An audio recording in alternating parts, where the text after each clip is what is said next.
praise to Srila Prabhupada. Hare Krishna. So we are very happy to welcome His Holiness Bhakti Chaitanya Swami Maharaj, the senior disciple of Srila Prabhupada and currently the GBC chairman. Joined in 1973 in New Zealand and preaches especially in Africa, South Africa, Zimbabwe, also former Soviet Union, Mauritius and Europe. Very well known for his lecture series and parikramas, DVDs on holy places. And he's the author of these books, Traveling in the Service of Srila Prabhupada, 3 parts, and Vrindavan, the Playground of God. So we are very happy to welcome Maharaj at Shri Radha Gopinath Mandir.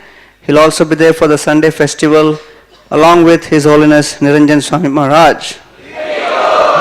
So let us welcome him by loudly chanting. Haribo! Haribo! Haribo! Thank you very much. It is a great pleasure and privilege to be here with you all at the lotus feet of Radha Gopinath and in the company of Niranjan Maharaj. I believe it is verse 11, am I right? 12, sorry. Okay, 12, yes.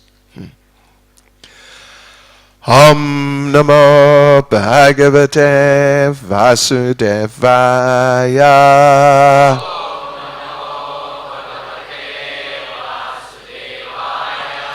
Om Namo Bhagavate Vasudevaya.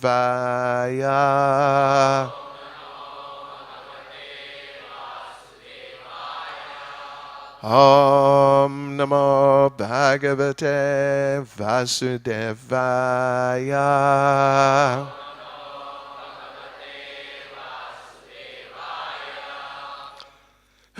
Srimad Bhagavatam, Canto 10, Chapter 7, The Killing of the Demon Trinavarta, Text 12. Purvavat Stapitam Gopar Balabhe Sa Parichadam Vipra Hutvarchayam Chakrur Dadhe Akshata Kushambubhe Purvavat Stapitam Gopar Balabisa Parichadam Viprahut Varchayam Chakrur Dadyakshata Kushambubhe Purvavat Stapitam Gopar Balabhesa Parichadam Viprahut Varchayam Chakrur Dadyakshata Kushambubhe Purvavat Stapitam Gopar Balabhesa Parichadam Viprahut Varchayam Chakrur Dadyakshata Kushambubhe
Matajis.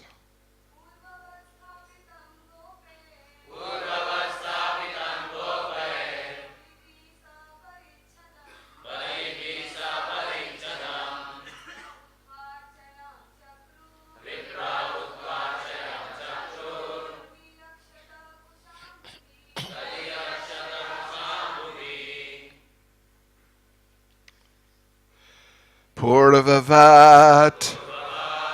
As the handcart had been situated before. Stapitam. Again assembled with the pots situated properly. Gopai. By the cowherd men. Baliphi. All of whom were very strong and stout, and who could therefore assemble the parts without difficulty. Saparichadam, with all the paraphernalia kept on it. Vipra, the brahmanas. Hutva, after performing a fire ceremony. Archaya, Chakro, performed ritualistic ceremonies. Dadhi, with curd. Akshata, grains of rice. Kusha, and kusha grass. Ambobhi, with water. Translation. After the strong, stout cowherd men assembled the pots and paraphernalia on the handcart and set it up as before, the brahmanas performed a ritualistic ceremony with a fire sacrifice to appease the bad planet. And then, with rice grains, kusha, water, and curd, they worshipped the Supreme Lord. Purport by Srila Prabhupada. The handcart was loaded with heavy utensils and other paraphernalia. To set the cart back in its original position required much strength. But this was easily done by the cowherd men. Then, according to the system of the Gopa Jati, various Vedic ceremonies were performed to appease the calamitous situation. Verse again. Purvavat stapitam gopar balabhi saparichadam viprahut varchayam chakrur dadyakshata kushambobhi.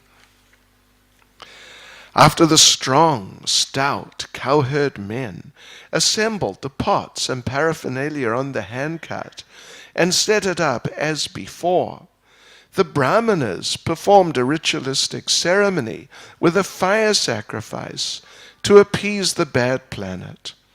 And then, with rice grains, kusha, water, and curd, they worshipped the Supreme Lord.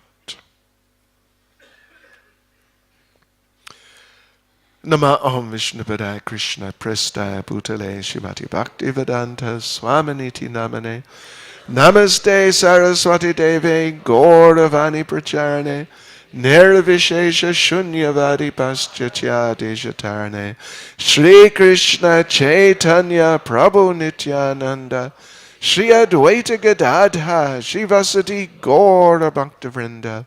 Hare Krishna, Krishna Krishna, Hare Hare. Hare Rama, Rama Rama, Hare Hare. Vanchakapatrulubhyas Jagripa Sindhubhyevacha Patidanam Bhavanebhyo Vaishnavebhyo Namo Namaha. Yes, so this chapter is titled The Killing of the Demon Trinavarta, and this will be coming shortly.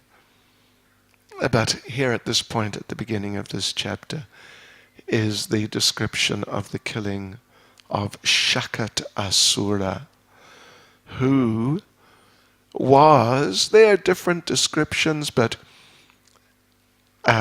some say in the form of the cat.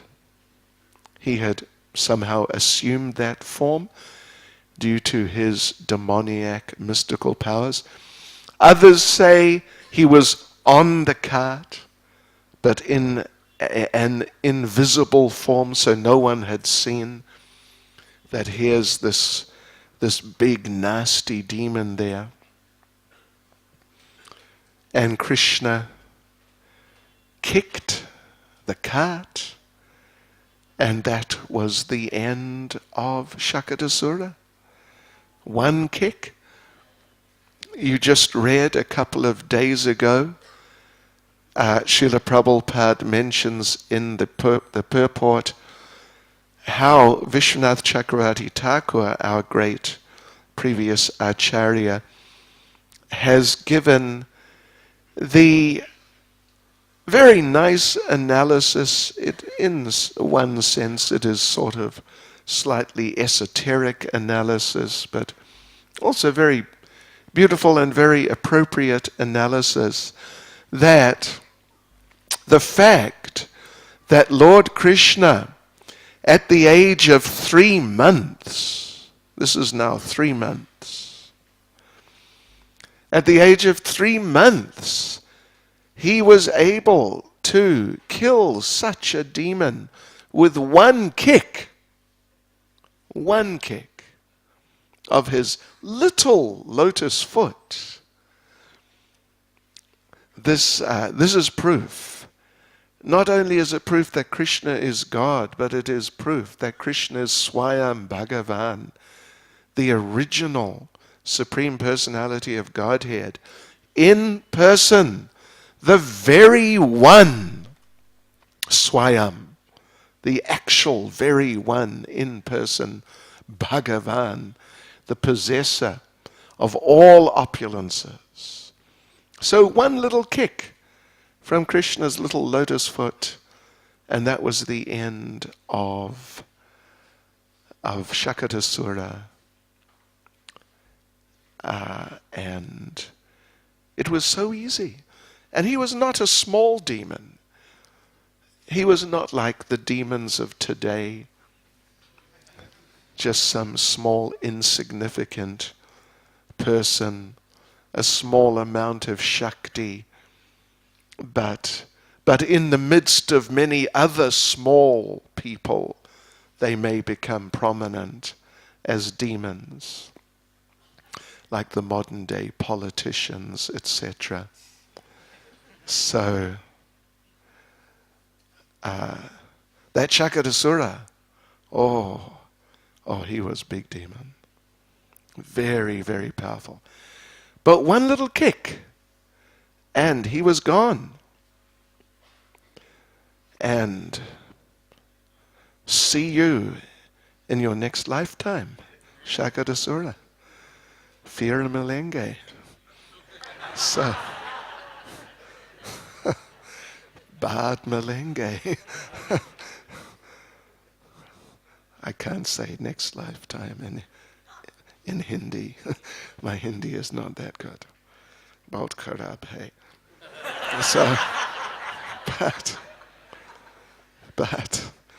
but that's all it took. He didn't have to declare war on him and bring in the American army or atomic bomb or chemical weapons. One little kick. So it shows that Krishnastu Bhagavan Swayam, he is actually that original Supreme Personality of Godhead. And Prabhupada was quoting, citing that commentary of Srila Vishwanath Chakravarti Thakur. Srila Vishwanath Chakravarti Thakur, he is very much in the practice of doing analyses of those types of different, more subtle and not immediately apparent types of considerations in the pastimes of the Lord. So, Prabhupada mentioned there that when Lord Nrsingadev came to kill Hiranyakashipu, he's also a big demon, very big demon. But the Lord had to assume, maybe not exactly had to assume, but he did assume this very, very big, powerful, extraordinary form of Nara Singha. And not only did he do that, but there was big battle, back and forth and around and up and down, and even the description is there. We were just there actually day before yesterday in Nrasingapali in Navadvip Dham. So we went through all these things. That there was even at one point in the battle, there was a point where the Lord had Hiranyakashipu in his grip, in his hands or claws. But apparently, at least, Hiranyakashipu escaped and went running around, and he was laughing like, see, you couldn't catch me. You couldn't hold me. Just momentarily, of course, but still, that happened. And it eventually took some time, and the observers, the onlookers, the demigods, particularly when this thing happened and Hiranyakashipu slipped out of the grip of Lord Nrsingadev, the demigods became frightened. And they actually thought that maybe something has gone wrong. Maybe Hiranyakashipu is really so powerful. And they actually started to think, who is going to win here? It just shows they're, at least, certain of the demigods, however many, their Krishna consciousness is not on that level where they have that sufficient faith. Their faith became a little shaky. But then, of course, the Lord eventually, he did grab Hiranyakashipu very firmly and then went on into the entranceway and the doorway and then tore him to pieces and garlanded himself with Hiranyakashipu's intestines. How would you like that Maha-garland? Yes, I don't know. But anyway, the Lord did that because he was in that ferocious mood of killing the ferocious demon. So this is the case, and Vishwanath Chakravarti Thakur has discussed this point, and Srila Prabhupada refers to that in that purport just a few verses before, and then other forms of the Lord Ram even, Lord Ram, Mother Sita was kidnapped by Ravan, and then Lord Ram, he mounted huge military campaign. And it took some time. They had to, first of all, they had to find Sita, locate her, no GPS. Somehow they had to locate her. Hanuman had to jump. And then they had to build a bridge. And it was not easy. It was really, at least on the surface, it was not easy at all. And Hanuman came just after she had been kidnapped, and he had not seen Sita. So Ram, of course, at that point, Ram was so overwhelmed in separation, transcendental separation, so overwhelmed with separation from Srimati Sita Devi, that when Hanuman wanted to know, what does she look like?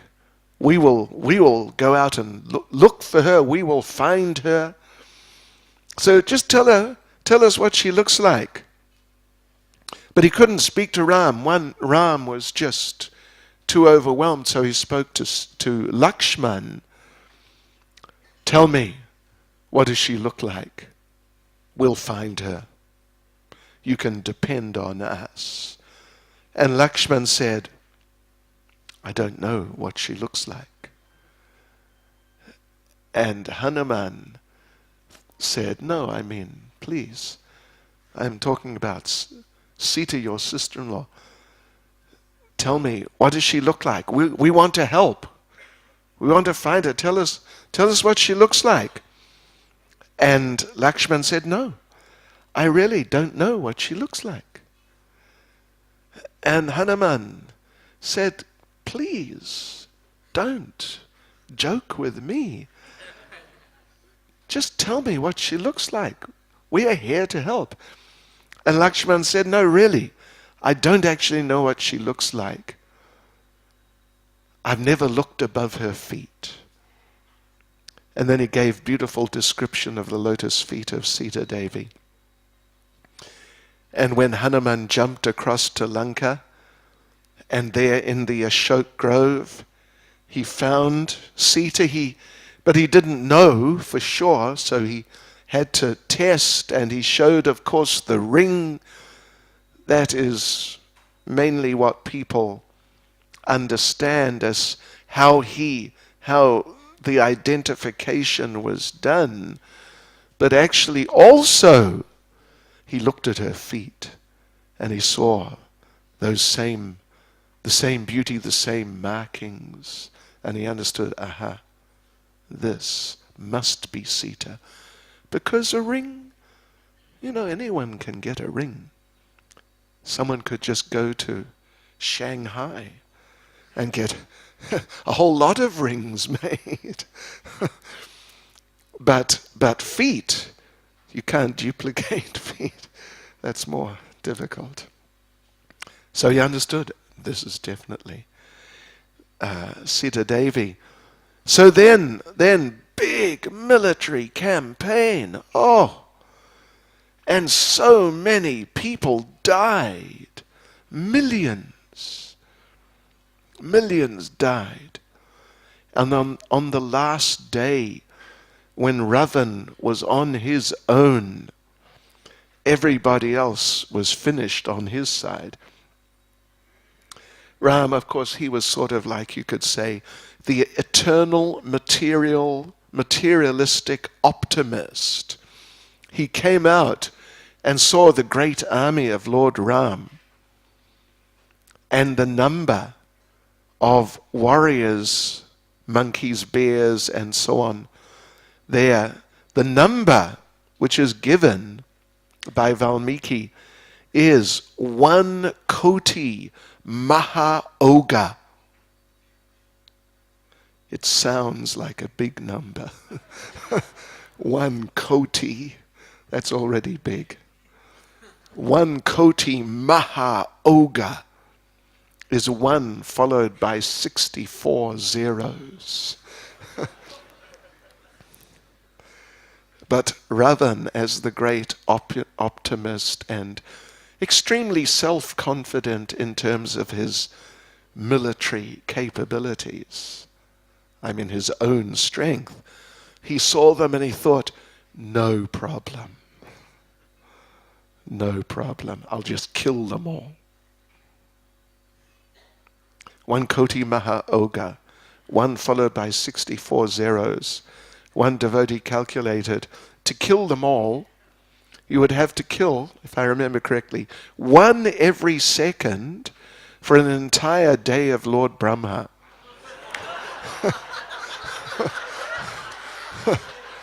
And that's no taking rest at night either.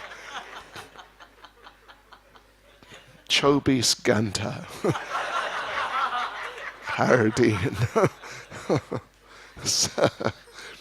So anyway, so it was big job.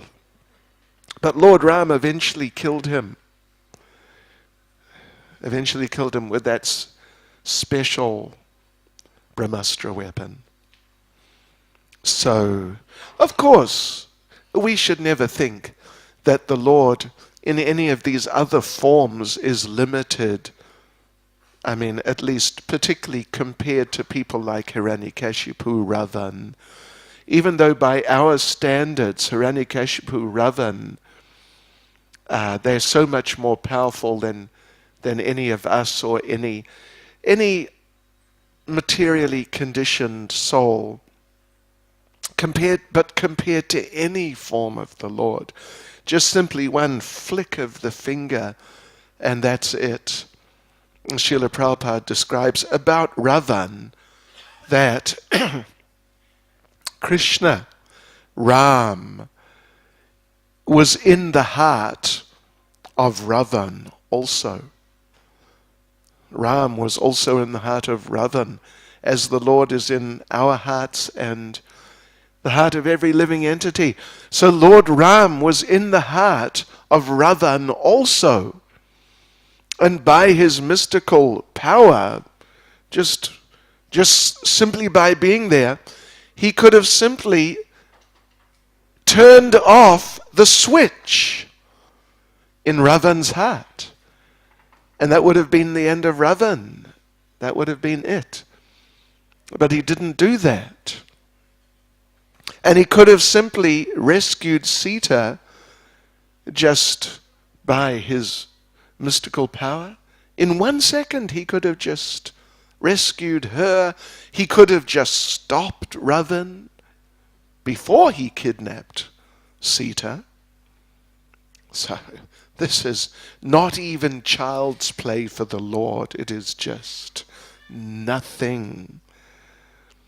But because Lord Ram, he particularly wanted to show what the Lord is willing to do for his devotee. Not that he has to undergo great endeavor like that, like it was the only way he could rescue Sita, or the best way, or the easiest way. No, at all, not at all. But he wanted to show what he is willing to do for his devotee. No effort is too great on the part of the Lord for the devotee. So therefore, he made such a big effort, and so many millions died just for one Sita, just to rescue one Sita. And Prabhupada makes the point in one of the purports in the 9th canto where the story of Lord Ram is described there. I think it's the end of the 10th chapter of the 9th canto. Prabhupada makes the point that Lord Ram, he could have done so many things. For example, he could have just manifested hundreds or millions of replacement Sitas. But he didn't do that. He went through that great effort for his Sita, Ekapatni Vrata, for his Sita, because he wanted to show. Well, Prabhupada says he wanted to show that a husband should be so committed to his wife. You understand that, Grihastha men? Samaste.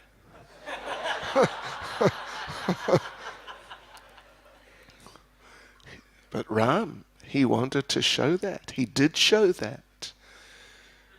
That the responsibility, the commitment of the husband to the wife, that is sacred. And that is not that there's any challenge so great that you can say, well, what can you do? I gave up. He who fights and runs away lives to fight another day. No. He should do anything for his Dharam Patni. So Ram wanted to show that, and that's why he went through all of that. But then in another sense, we see here's Lord Krishna. Little Lord Krishna, he's only 3 months, and one little kick, and that whole cart exploded. Everything. And those were not your little household pots. Those were your big food for life pots.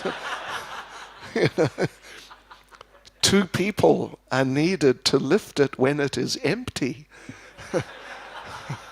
But those pots, they just went flying and crashing. And the whole cart just broke up. So just see how powerful our Krishna is. And one dead demon is there. So therefore this is proof. Krishna's too, Bhagavan Swayam. He had to make the least effort. Other incarnations, some much bigger effort was made. Of course, that's all Leela. That's okay. But in another sense, a little esoteric sense, it points out Krishna's tu Bhagavan Swayam. And also a little later, Krishna knocks down the 2 Arjuna trees. He's just crawling on the ground, and that big grinding mortar gets stuck between the 2 trees and pulls them down. And you know those Arjuna trees, they're not just your ordinary tree. They have big root system. They imported into Mauritius. I don't suppose many of you have been to Mauritius, but they imported, because there's so many Indian people there, half the population, they imported Arjuna trees because there they have cyclones every year. It means almost like a hurricane, very powerful wind. So they brought in Arjuna trees as windbreaks to save the crops and the mango trees and so on getting blown down. And even cyclone, hurricane comes, it never knocks down one Arjuna tree. But our Krishna, he knocked down 2. Don't underestimate Krishna. So, yes. So I think you heard a little while ago, Rannath Maharaj was mentioning how Srila Bhaktivinoda Thakur has given description of how the different demons who Lord Krishna encountered in his Vrindavan Leela, how they represent, and in some cases, you could say they embody even the main anathas, many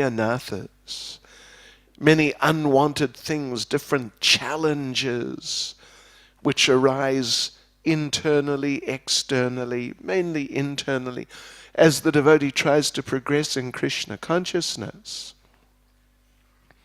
So So Shakadasura, he also represents one of those anathas.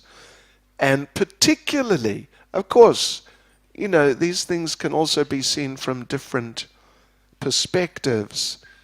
But particularly, Shakadasura represents the anatha of carrying unnecessary loads, burdens.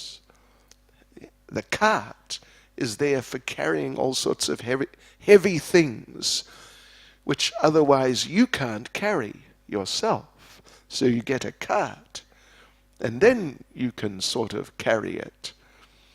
So Shakadasura, he represents that, anatha. Of course, Krishna, in Srimad Bhagavatam 10th canto, there are the descriptions of Krishna encountering 21 of these personalities.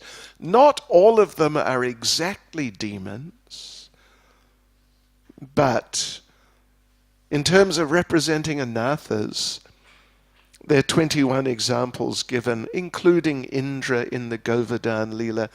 Of course, Indra isn't really a demon as such, although he became somehow or other in a demoniac condition at that time.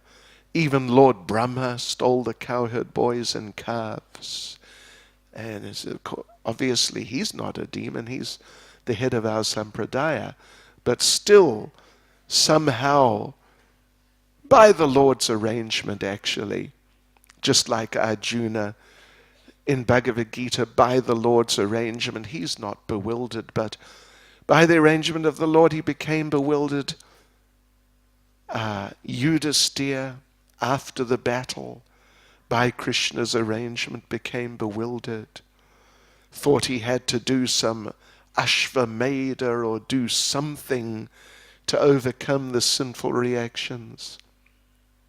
Parikshit, when he was in the forest and he encountered Shamaka Rishi, who was in trance, he also, by Krishna's arrangement, became bewildered by hunger and thirst, and became apparently so bewildered that when Shamaka Rishi would not meet him and deal with him as is customary by Vedic standards, when a guest, an unexpected guest, comes to your place, Shamaka Rishi was deep in trance. So Srila Prabhupada describes that actually Parikshit Maharaj, he is so transcendental, he is so much a pure devotee of the Lord, he is so far beyond the influence of hunger and thirst that just a matter of days later, or even a couple of days later, he sat down on the bank of the Ganges and fasted for 7 days, 7 nights, and didn't sleep also. And, you've got to be pretty transcendental to do that, don't you? I don't know if any of you have ever slept, fallen asleep in Srimad Bhagavatam class, but it happens. Even, at least I was told many years ago, Srila Prabhupada was asked, what is a cure for insomnia? And Srila Prabhupada answered, read Srimad Bhagavatam. So I hope it's not one of those Prabhupada said stories, but we were definitely told that. And I must say, we have seen evidence which does suggest it may be true.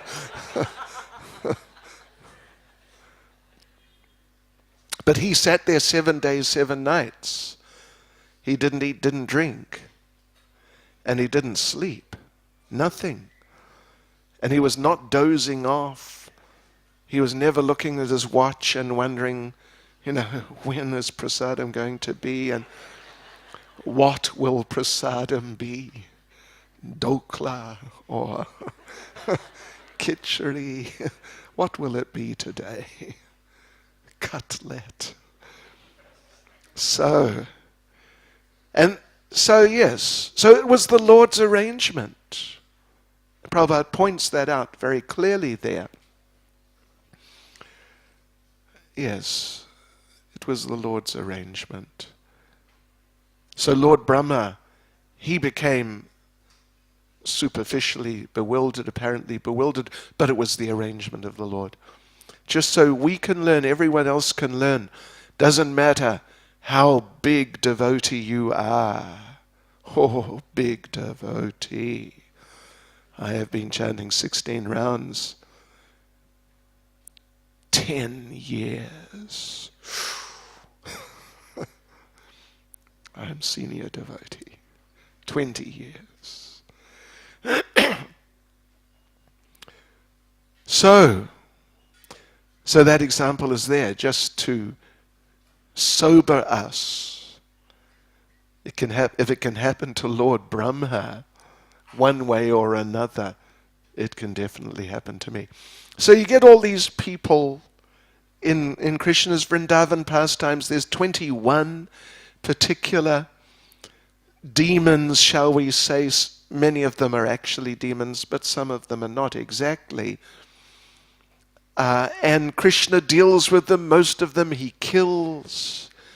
Some of them, Lord Brahma, Lord Indra, even Kaliya, he didn't kill. And they all represent different anathas.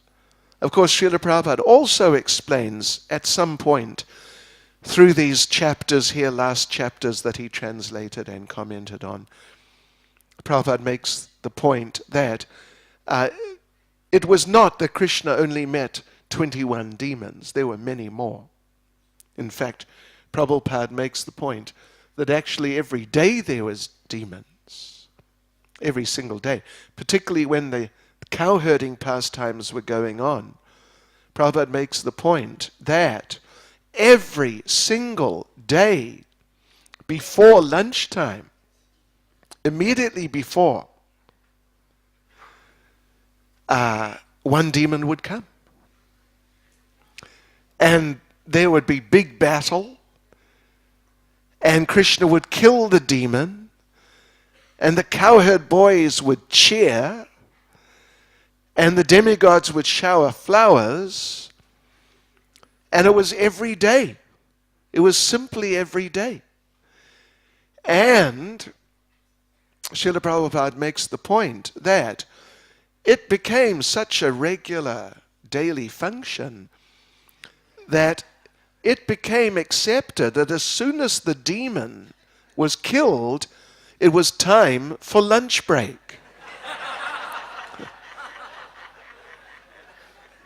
Tiffin break. And so everyone, then they would just gather, sit down around Krishna, and Balaram was normally there also, and open their tiffins and see what looked the nicest and offer it to Krishna. And some of them even, to check if it was really the nicest, they would themselves take a little nibble just to make sure, is it good enough to offer Krishna?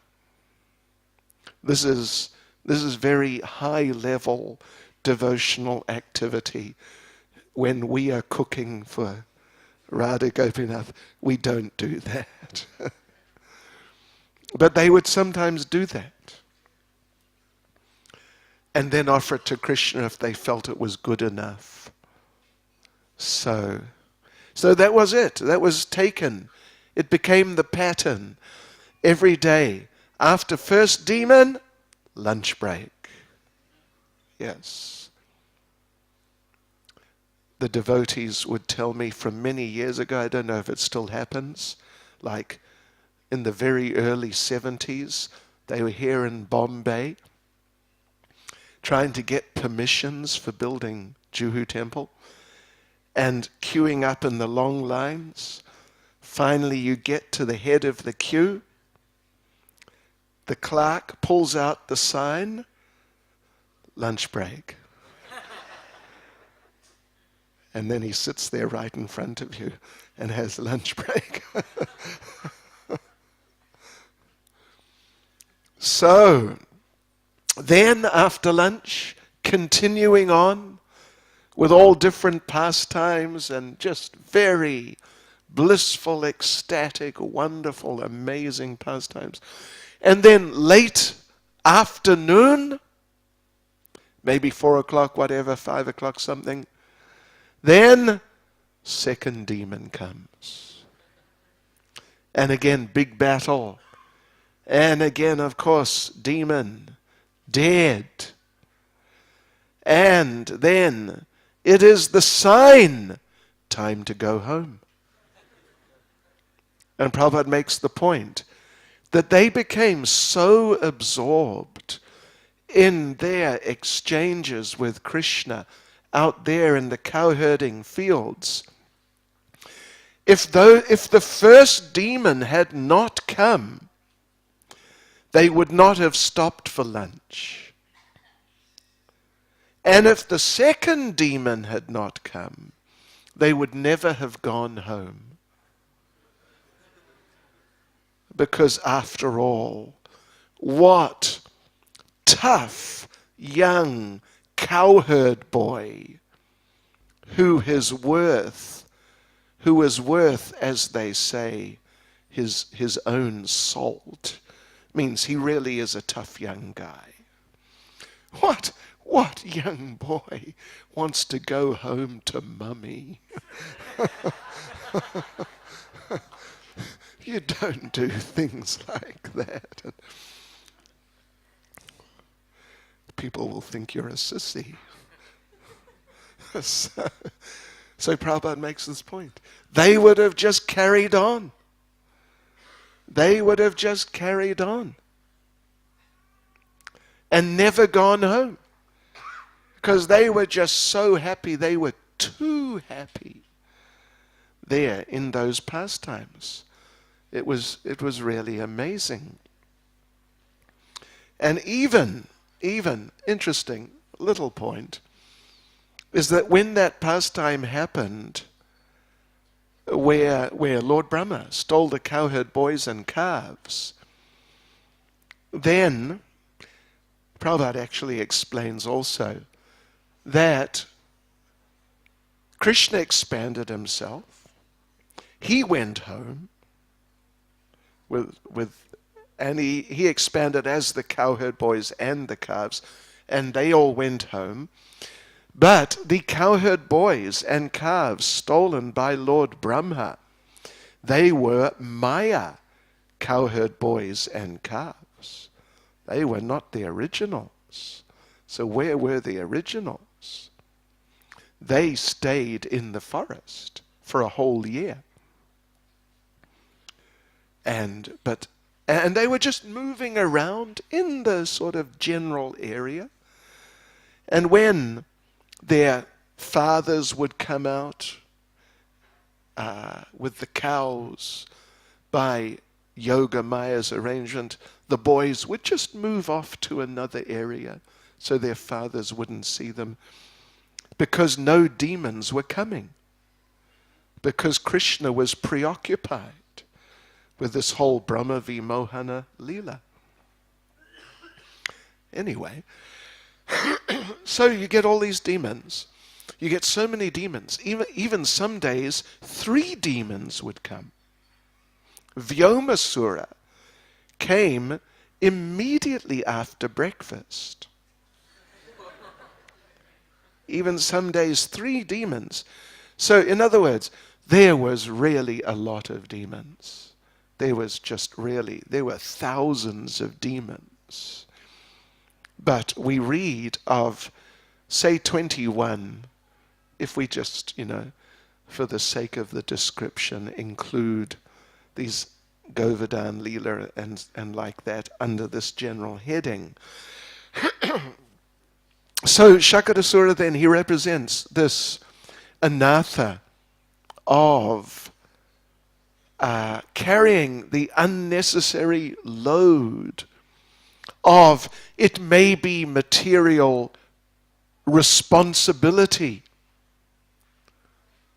Prabhupada tells one little story. There were some devotees on pilgrimage, and they're walking, following a river, along the banks of one river. One place they came, they looked across, there was a village there, and in the village, all the people were carrying on their backs rocks. Like small boulders, little rocks. I mean, substantial enough, so they're quite heavy. So these people are all walking along, bent over, carrying these loads, and just walking around. And, why are they carrying these boulders? So the pilgrims on the other side, they shouted out, "Why are you doing this? Come with us. Put down your loads. You don't need to carry them. Why are you carrying them?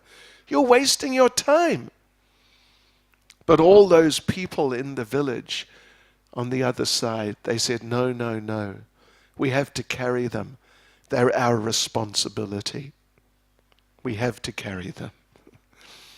So you find that some people, they carry responsibilities they don't need to. Like some young man, it happens. He becomes a devotee. And he feels in his heart, I don't want to marry. I will remain unmarried. But he continues working and earning money. For what? He doesn't need to. He's not going to have a family, at least if he remains brahmachari. But for what?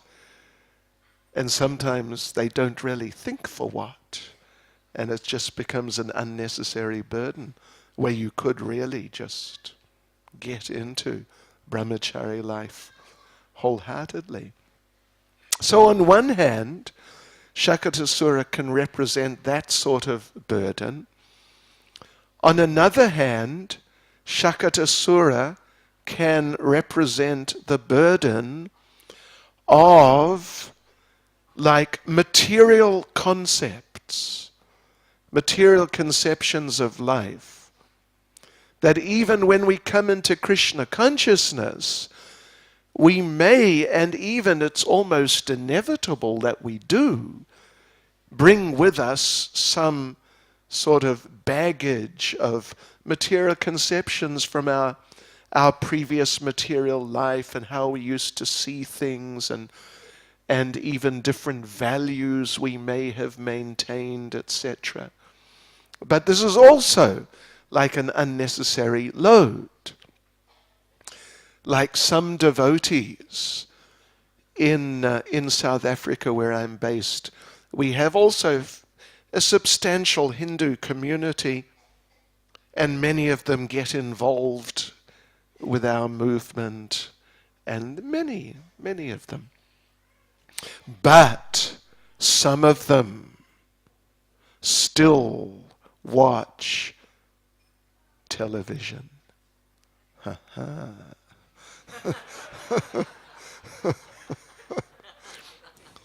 When no one's watching, of course. And they keep a pile of Krishna conscious DVDs next to it. So if any devotee comes and asks, "Why you got such big plasma TV, high definition?" "Oh, just so I can watch the DVDs."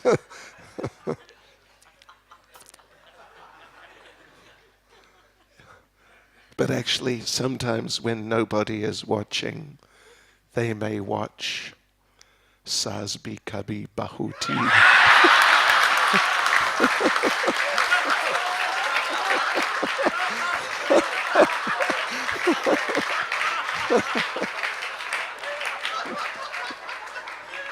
See?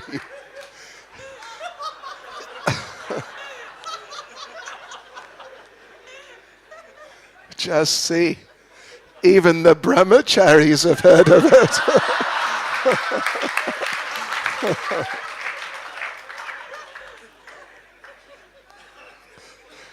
It's the material world. What can you do?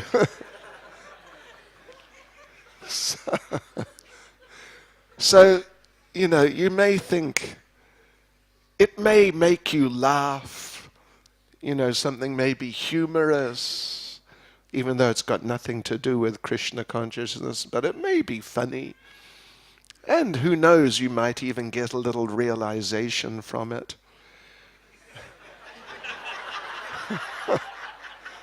I'm serious, actually. Prabhupada saw that. Was it Charlie Chaplin? Anyway, whatever it was, some old silent movie, you know that story? And this young man, he was at the ballroom dance. It's, in Western culture, it's a very formal situation. Only you have to wear your best.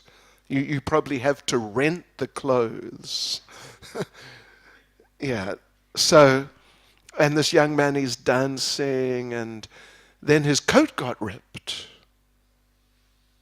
But then the other and normally, something, if your dhoti gets ripped or something, it could be a little embarrassing, and what to do.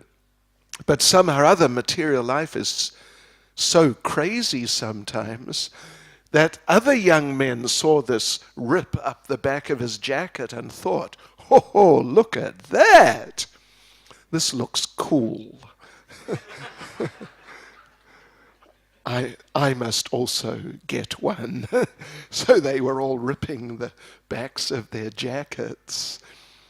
And Srila Prabhupada, who was it? I forget who it was who was with him, said that Prabhupada was laughing so much, tears were coming from his eyes. Not just because it was funny, although it was kind of funny, you could say, funny, stupid, but because Prabhupada was seeing, look at material life, look at what it is, look at what it does to people. Even in high society, it makes them like fools. Queen Victoria came to India, and at the end of the meal they gave her a little lemon water to rinse her fingers. She drank it.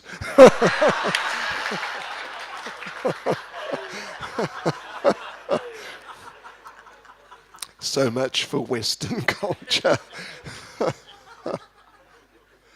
So yeah. So baggage. We may carry baggage, different attachments, conceptions, and so on, all these things. And like we mentioned, television, choti bahu. So it gets in people's sort of in their psychological system, and it takes some time to get these things out often. But they are burdens. They're unwanted. They're certainly unnecessary. And they're burdens. They weigh you down and slow you down. And who knows? If you somehow get a little off balance, some problem arises, they may even just knock you down. Yeah. And you may get into big trouble. Some old attachment may attack you and just drag you out of Krishna consciousness, possibly, or at least into some real confusion. So it's serious. It's a serious problem. And there are all these demons, they represent all these different sort of psychological phenomena and different situations that you can get into. And it's very interesting, actually, the descriptions there of Bhaktivinoda Thakur along these lines. So one thing I came across in this regard is, because the idea is we certainly shouldn't carry unnecessary responsibilities. I know in not just Indian families, in many cultures, if the father dies young, then the brothers, particularly the oldest brother and the brothers generally, they have to take responsibility for their sisters particularly and their brothers younger and the mother and so on. But, when they're old enough to earn for themselves and so on and so forth, then you don't need to make that big special effort to just keep on providing, even though you have to work 3 jobs a day, 8 days a week. You don't really need to do it. I mean, it's nice to not be irresponsible, but let's not get carried away about these things. But rather we should learn to depend on Krishna. You may have heard there is the biography of, there's some details about the life of Sridhar Swami.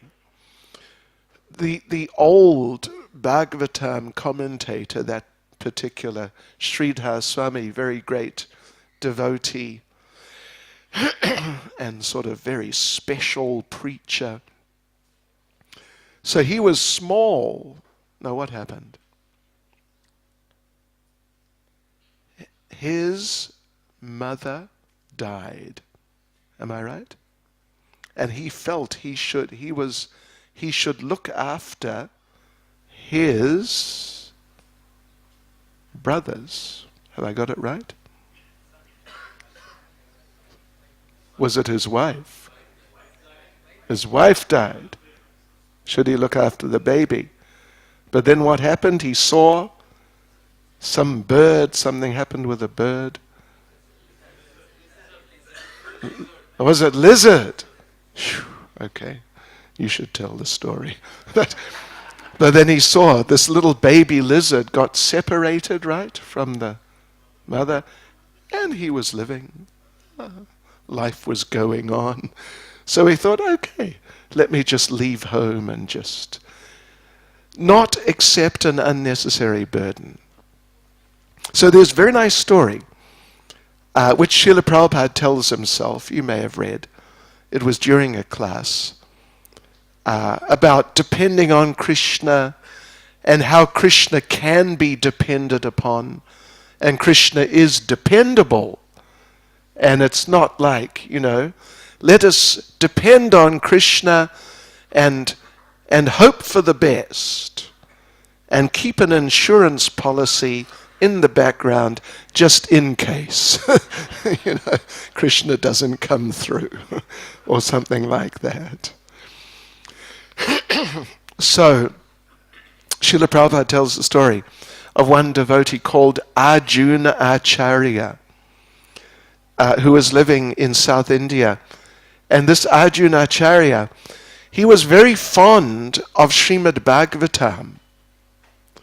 And he would actually read the entire book every day. This was his program. So, you just read the verses. It takes some hours, maybe 4 or 5 hours perhaps to read. Bhagavad Gita. He would read the whole Bhagavad Gita every day. It takes maybe 4 or 5 hours perhaps, whatever, something like that. And he loved Bhagavad Gita. But there was one verse he just couldn't really come to grips with. He just couldn't accept. And he thought that maybe some interpolation had occurred. Means someone had changed something.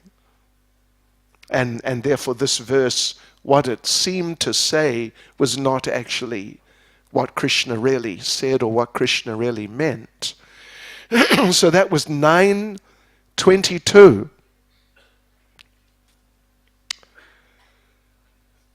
Kya hai? Ananyas chintayanto mam ye jana parupasate tesham nitya biyuktanam Yogakshemam vaham yaham. This is a very wonderful verse in Bhagavad Gita. Lord Krishna, actually Lord Krishna's leading up to the point, making the point that you don't need to worship demigods or others, the ghosts. You also don't need to worship ghosts or do snake puja or worship, whoever, your mother-in-law.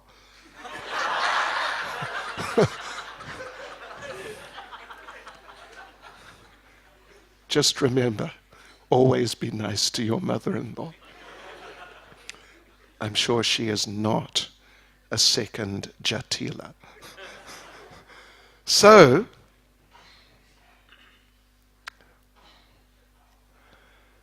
yes.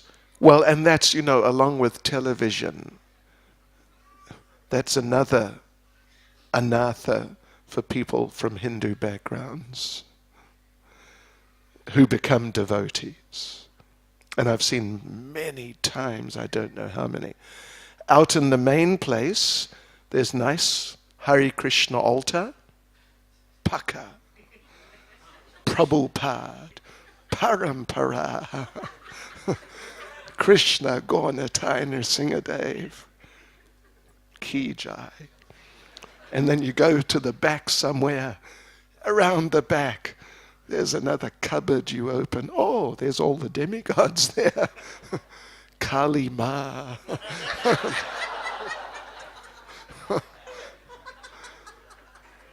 Madraviran, if you're from Tamil Nadu. But anyway, this is another type of Hindu anatha. If Krishna doesn't come through, maybe Lord Shiva will.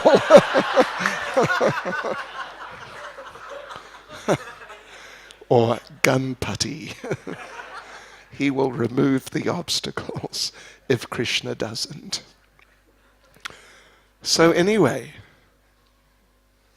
Srila Prabhupada tells the story of Arjunacharya. In the context, leading up to the point you don't really need to depend on the demigods and various other, other people, entities who some people worship for material things. Krishna is dependable across the board. Materially, spiritually, just depend on Krishna and you'll be fine. So in that verse, Lord Krishna is saying that for someone who ananyas chintayanto mam, that's very simple Sanskrit, that only ananya, no other, chintayanto mam. You don't think of anyone other than me. So one who is like that, only thinking of me, meditating on me, remembering me, which implies, because it naturally follows, only engaged in my service, then to that person, tesham nitya abhiyuktanam yogak shemam vahami aham. I preserve what they have, and I carry to them what they lack. Vahami, I carry. So this Arjunacharya, he was reading entire Bhagavad Gita every day, but when he came to this verse, it was just, his mind would become a little disturbed, but he would carry on, but his mind would become disturbed. It was an issue for him. So one day, he reached that verse, and he thought, it's too much. It's too much. I'm sure something's wrong here. There's some mistake. Someone just, from his own imagination, just put this in here. That Krishna, personally, preserves what the devotee has, himself, and personally carries what the devotee lacks. Like, in other words, Krishna's just running around, particularly carrying things, like a delivery boy, something to that effect. So what he did, he took some sort of blade, because it was written on some tree bark, and he physically cut that word vahami out, I carry, and physically removed it. And in place, he wrote karomi, karomi, I cause it to happen. Krishna is sarva karana karanam after all. So why not karom yaham?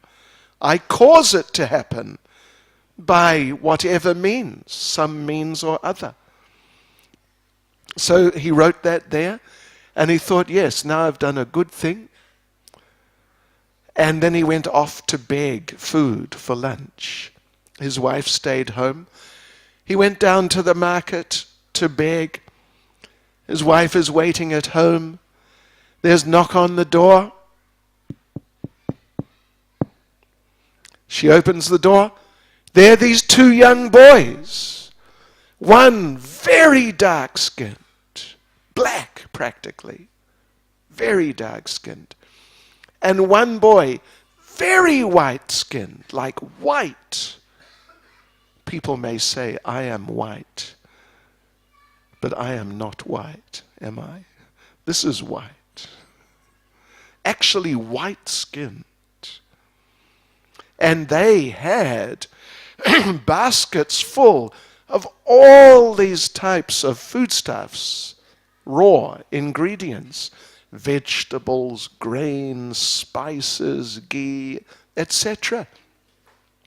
And the black-skinned boy, dark-skinned boy, he said to the wife, here, take this. Bang. They handed everything over. We brought it for you. Your husband was begging in the market. And we told him, no problem. You want some food? Here, we'll deliver it to your house. And here we are. Take it. There you go.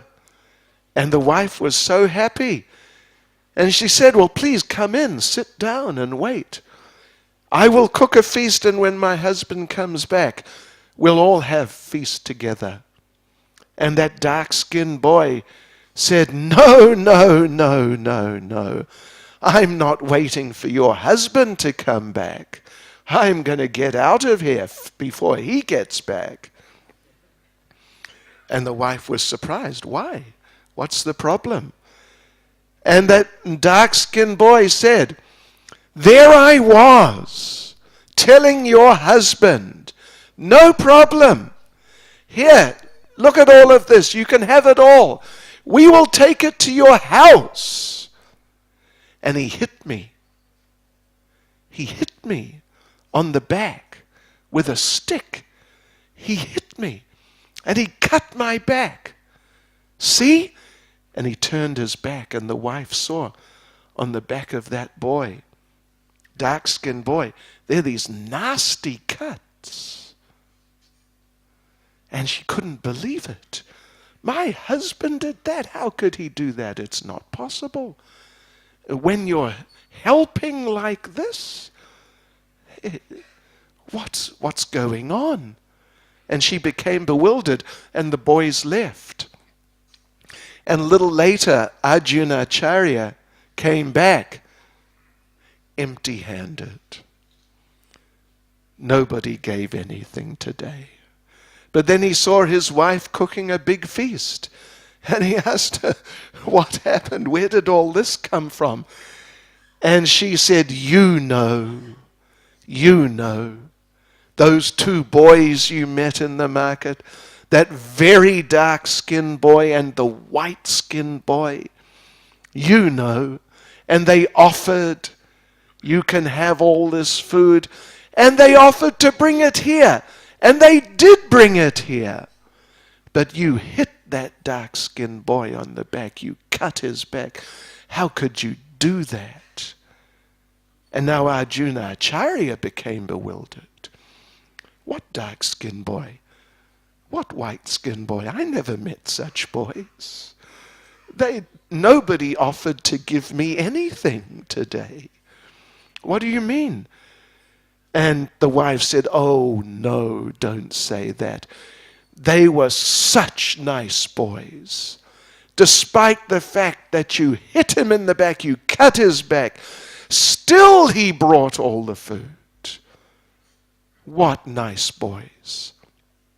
And then Arjuna Acharya, his eyes fell on that page where he had just cut that word, Vahami, I carry. He had cut it out and wrote in his speculation, Karomi, I cause it to happen. And he realized it was Krishna and Balaram. And they're showing me what a nonsense I am, that I didn't accept that Krishna personally does these things for his devotee. But my wife is such a nice devotee that still they brought all these things.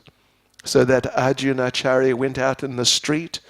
He was running through the town, shouting, Vahami! Vahami! And everyone wondered, what happened to Arjuna Acharya? What is this mantra? So, Shakatasura, he represents that anatha, which in essence means that we feel we can maintain carrying a burden ultimately because Krishna will not help us. We have to do it because if we don't do it, who is going to do it? And, we don't have faith that Krishna is going to do it. And even if Krishna apparently doesn't do it, we don't have the faith to understand it's Krishna's mercy. And I should become less attached like this. So this is Shakatasura, big demon. Krishna killed him just like that. 3 months old. One little kick of his little lotus foot. And that was the end of Shakatasura. So, yes. So Srila Prabhupada makes the point that we should learn, we should accept taking shelter of Krishna and see. Prabhupada said, you think of Krishna, when you are thinking of Krishna, Krishna is thinking of you. So Krishna will look after his devotees. We can depend on Krishna. He is dependable. And gradually, as we learn how to do that more and more, gradually we come to perceive more and more how Krishna is actually helping, how Krishna is actually doing things in different ways to help us. And in this way we progress in Krishna consciousness. Hare Krishna.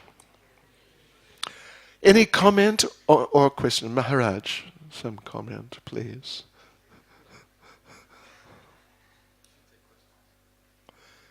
Any comment or question from anyone? Abhidas Bajay? Okay, let us just conclude and then Maharaj will give class this afternoon to clear any of the confusion that I have induced. And I'll be there also. Thank you very much. Srila Prabhupada ki.